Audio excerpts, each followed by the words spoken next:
Rogues is the brand new DC Black Label book from Joshua Williamson that asks a very simple question: what if the aging Flash villains got together for one last big job? With all that in mind, let's hop into the first issue together and find out what happens next, shall we? So then, the comic actually begins 10 years in the past at a very sleazy but very popular bar for supervillains run by friggin' Condiment King. Honestly, seeing how his supervillain work goes, being a bartender for other villains is probably the best career outcome he could ask for. Currently, King is serving Solivar, the former head of Gorilla City Security turned independent detective. He just got broken up with by his girlfriend and partner, so he's feeling mighty low right now. Making matters much worse is that everyone in this damn bar keeps mistaking him for Gorilla Grodd. Eventually, Saul can take all he can take, and he can't take much more, and a massive bar brawl begins to break out. Interestingly enough, Captain Cold and his crew of supervillains, the Rogues, consisting of the Flash's greatest villains, don't actually get involved. From there, we flash forward a whole decade later and find a sad, broken down alcoholic Leonard Snart awoken in his crappy trailer. It would seem that in the intervening years, Captain Cold has made an actual attempt at going straight. Not that it's been easy, he keeps getting harassed by his younger parole officer who shakes him down for supervillain memorabilia he can sell online. Things don't get much better for Snart either when he gets to his soul-crushing job at the box factory. He gets called into his boss's office, and for a second there he thinks he's about to get fired, only it's the opposite. He's getting promoted to manager. Obviously, this is great news and a reason to celebrate. Unfortunately, Leonard Snart has probably the worst luck in the world, and he decides to stick around just long enough to hear the boss start bad-mouthing him. Apparently, he's getting this promotion not because he's working particularly hard or that the boss likes his hustle. No, he just thinks that promoting a multi-time loser criminal like Captain Cold will make the company look that much better and that much more diverse. Hell, the young kid in the office doesn't even know who Captain Cold is. He assumed they were all talking about Mr. Freeze. This is all bad enough, but it's here too Snart learns that his brand new promotion isn't even going to come with that much of a raise, as the government is still garnishing his wages and forcing him to repay all the money he stole during his time as a supervillain. That's all pretty damn terrible on its own, but the straw that really ends up breaking the camel's back is when Snart returns home only to see that the grimy, gritty part of Central City that birthed him is slowly but surely being gentrified. With his back against the metaphorical wall and no options left, Snart decides now is the perfect time to break his parole and build a brand new Absolute Zero tech gun. He had actually been hoarding a bunch of the parts this whole time. So,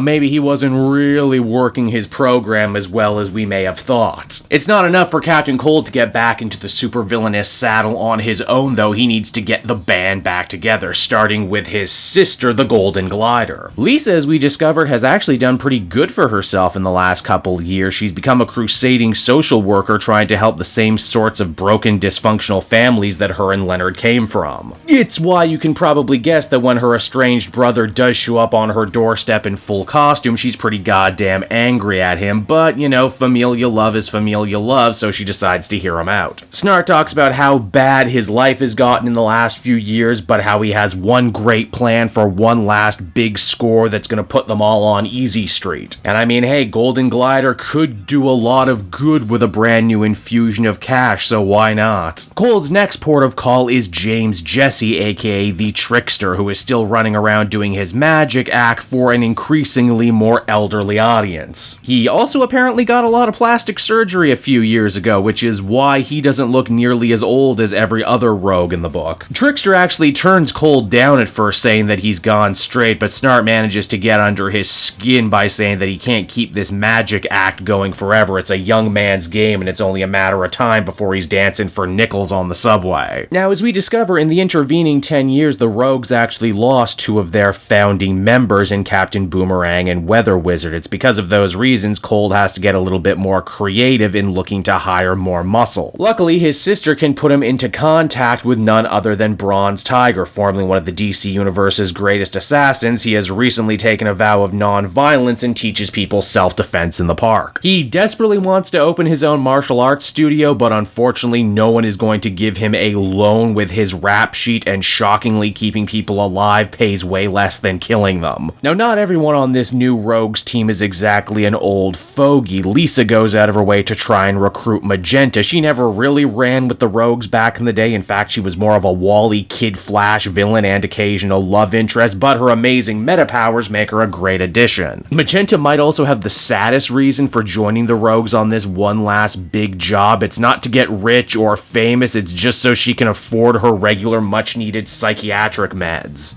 Man, the drug companies, I tell ya, that's the real supervillain. And lastly, no Rogues reunion would be complete without Mick Rory Heatwave. In fact, Snart doesn't have to do anything to try and convince him, he's just in. Because no doubt whatever they're doing is a lot better than what Mick is doing, burning down law offices for both fun and profit. Now what exactly is this last big score that's going to put the Rogues on Easy Street? Well, as Captain Cold explains, they're all going to go rob Gorilla Grodd and Gorilla City. You see, back in the bar all those years ago, Snart heard a very drunk Solivar talk about how Gorilla Grodd has a whole vault filled with unmarked gold bars. Snart had been working on this plan for 10 years, and he knows that they're either going to be rich or die trying. Unfortunately, to get into Gorilla City, they're going to need one last member of their team, Mirror Master. Sadly, Mirror Master is locked up right now, but fortunately, this allows the Rogues to get back together and do a trial run. Though cracks very quickly begin to form amongst this newly reunited team. For one, Snart didn't tell them the whole truth. Evan McCullough isn't locked up in jail, he's locked up in rehab. Mirror Master's withdrawals must have been something truly terrible too, because the hospital has pumped him with enough sedatives to take down an elephant. He's so completely out of his mind, he thinks he's Sam Scudder. Yeah, he thinks he's the other Mirror Master. The plan only goes more pear-shaped from there. The alarm goes off and the Rogues are forced to retreat, running smack dab into a small army of security personnel who are ready to shoot first and ask questions never. While the rest of the Rogues completely clam up, having completely lost that supervillain killer instinct, Captain Cold finds it again in just enough time to free solid all these rent-a-cops where they stand. Unfortunately, this act of wanton murder means the Rogues are officially past the point of no return now. Their options are now officially pull off the biggest supervillain heist in history, go to jail for the remainder of their lives, or die trying. And so that was Rogues issue number 1, everybody. If you couldn't tell, this is basically everything I'm looking for in a DC Black Label book. Honestly, taking the Flash Rogues and telling a story by way of Ocean's 11 is both so completely genius and yet so utterly obvious. I'm completely shocked no one before Joshua Williamson has actually bothered to try and tell this sort of story before. And while we're on the subject of Williamson, if his 100+ issues on Flash wasn't a dead giveaway, he understands the Rogues as characters very well. He has a love and appreciation for them and creates sympathy in a very short amount of time. While also building a complex narrative too. Snart is the person who seemed to have it worse than anyone else in this story. Is he dragging everyone else down with him? Will they eventually turn on him or vice versa? I guess only time will tell. We should also give special credit to the art team on this one too, who do a great job creating a world that feels exaggerated but also dirty and grungy. Overall, I'd give this one a very well-deserved 8.5 out of 10. Geez, can we get more DC Black Label stories like this, pretty please, and thank you.